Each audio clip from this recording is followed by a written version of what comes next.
like Ronaldo, my city porero, Eminado. She like my song, she like my song. Her favorite dance is not Davido, Davido. And I like what I see, I like what I see. Baby girl, just come balance on me, come balance on me. Cause nobody can love you like I do. Nobody can touch you like I do. Nobody can love you like I do. Nobody can touch you like I do.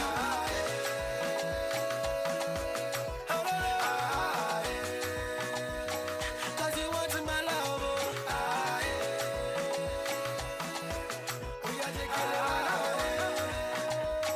cause you want my love. She no one designer, she no one Ferrari. She said I'm my love. You belong to me and I belong to her.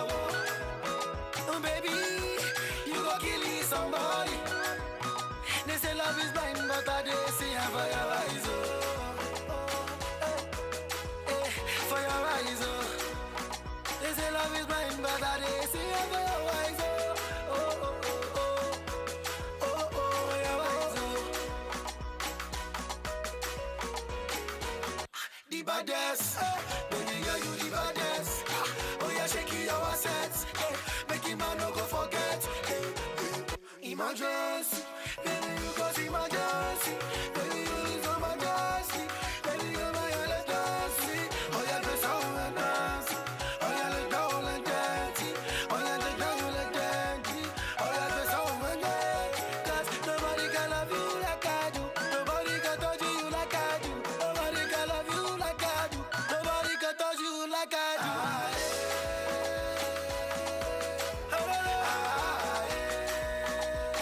Cause you want my love.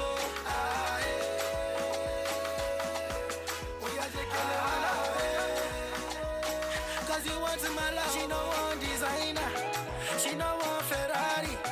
She said I'm my love. You belong to me and I belong to her. Oh baby, you go kill somebody. They say love is blind, but I did see her for your eyes. For your eyes. They say love is blind, but I did see her for your eyes. Your eyes.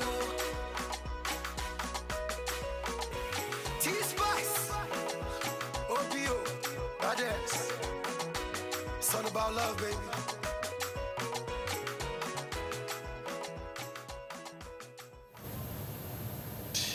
Okay, still watching Good Morning Crossover on a Golden Thursday on CRBS TV. Don't forget today we're going health, and I keep saying that you need to be healthy, you need to be wealthy, you need to be wise. Now, there's always a saying that preventive health is better than curative medicine. We'll get to find out that. Today we'll be looking at colorectal cancer. Now, I'm being joined in the studio this morning by a lifestyle expert with Asiupo Diagnostic Center right here in Calabar. I'm talking about Mr. Clement Sunday. Good morning and welcome to the program. Thank you very much. From the outset, when I started, I was saying that preventive health is better than curative medicine. Yes. Can we start from there? Preventive health is been globally reported to be more economical than curative medicine because the awareness is growing now, and most of the diseases that people come to the hospital with are usually cases that can be prevented. So, and studies have shown that it is cheaper for them if they have the culture of checking up themselves. They would have been saving a lot of money, because when someone comes in, for example, and presents a case of stroke, the first thing the doctor would want to recommend is to do an MRI to find out what is happening to the brain, to see the picture of the brain. And the cost of doing an MRI, it's like 75,000, for example. And if the person had the culture of going for probably a routine checkup from time to time, there would have been indication that this person may have build-up of cholesterol or fats in the body, and the person might have been spending like maybe 10,000 for the lipid profile. The person might have just been spending 10,000 once in a year, And if there are indications that, fine, this patient is going to be at risk of having stroke in future, it would have been tamed immediately before getting to a point whereby the person get rushed in and they say, okay, before we can even touch this patient, go and do, and the person will have to look for like 75,000. So you can compare the margin. So that's why it's being said that preventive health is better than curative medicine. Okay, brilliant. But can I say that preventive health is also lifestyle health or something? Yes, preventive health is part of lifestyle. So it's a lifestyle. If you have the attitude or the culture of going for screening, it's a lifestyle. Some people believe they don't need to do any kind of investigation if they don't have symptoms and signs. So it's another lifestyle, and they also pay the price for it. So it's a lifestyle. You know, the kind of things we do, we take a lot of substances like alcohol, we smoke, is a lifestyle. And fine, you want to enjoy smoking, but do you want to pay the price as well? Because if you smoke, then I can tell you, you have to do more routine examination than somebody who does not. Do you understand what I'm saying? Very well. So, but you want to hit your cake, and as well you want to have it. You want to enjoy smoking, and you don't want to do routine checkup. Then you pay the price heavily. So it's a lifestyle. So okay. It's lifestyle. Nobody stops anybody from enjoying his life, but people pay the price. Okay, sorry. Just before we go on to the matter on the table, let me ask you this question. Okay. Preventive health and curative medicine, is there any point of disconnect? There's no point of disconnect. It's, we're working towards the same goal. So it's not as if we are, we are against each other. Okay.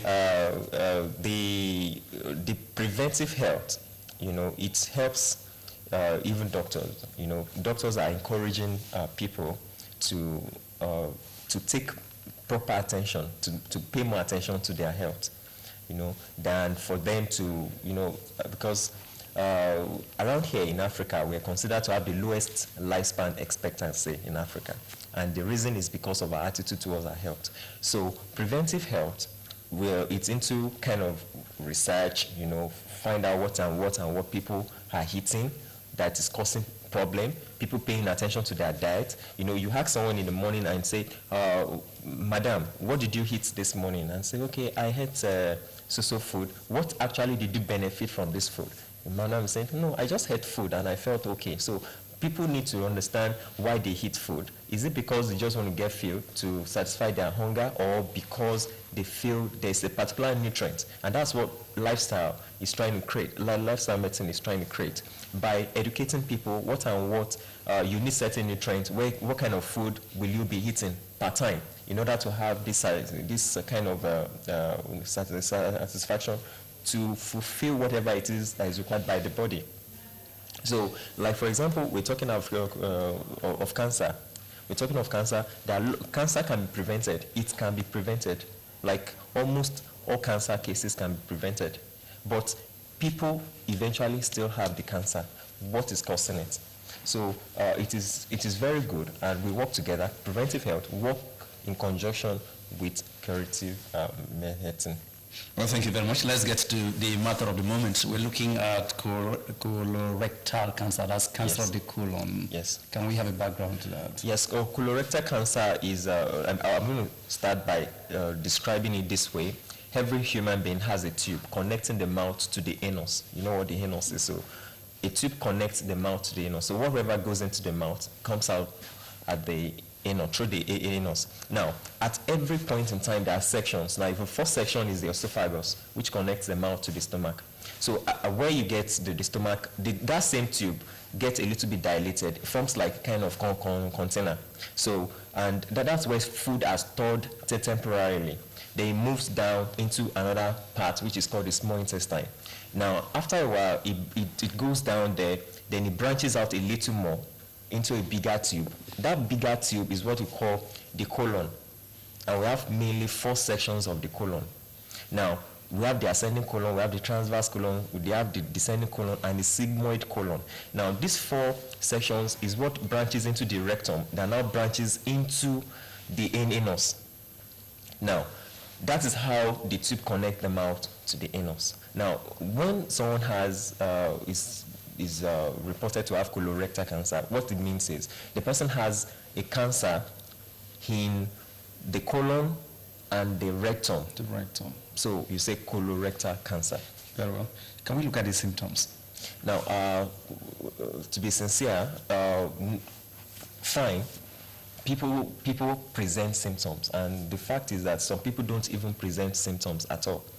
Now, before somebody is being reported or present colorectal cancer, there are usually incidences that leads to that, because colorectal cancer starts as a result of misbehavior of cells that makes up the layers of the colon. Now, there's something we call polyps. They are just like some small growths. They will just start growing on their own, just start growing. Up to now, science has not been able to confirm what is causing it in people. What is causing the growth of those small, they're small like finger-like projections. They will just start growing. Nobody knows what is causing them, but they can grow in anybody. So once they start growing and the person probably doesn't know, which they don't, you can clear them. It will clear them off.